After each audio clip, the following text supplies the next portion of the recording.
We would have not created the bureaucracy to do it. We would have allowed the private brokers we would have formed a system where we would have put out a website for them to all join it, and then someone could have said, all right, I'm going to go down this list, and here's the one I think I'm going to try to get, or I have an experience with them, I'm going to get my health care through them, and then we would have had a program where the person who had the ability to apply for that, we would have said, all right, here's your grant, now we'll pay for it, rather than pay someone else to do it.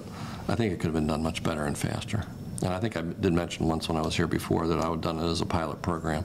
I wouldn't have waited for November 1st. I would have told them, all right, let's pick a county and let's see how fast you can get that done.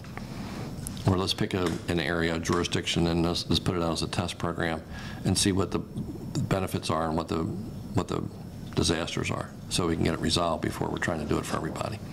And then I mentioned to many different people, you get your automobile license and you get it in the month you're born. Instead of saying all health care is going to be this month, we should have said, people are born in January, this is when you do it. I mean, that's when I'm 65 tomorrow.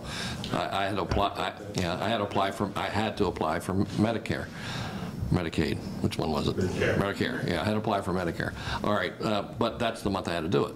So I think it would have been better to have phased it in over a one-year plan. It would have been much easier to do that way. When it comes to the other issue, I do have a group of people who are doing sort of the white page study for me on that issue, because we will really have to look and see what it is and how it was done, and if there's legislation to see how it was done and what the effect is from the federal government. So we don't have all the details on that one yet to look at it.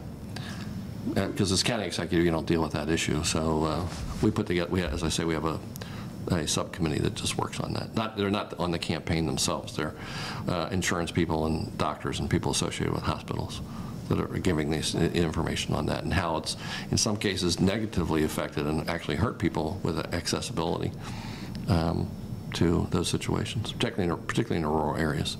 Because it's not that it's not affordable, it's just not accessible.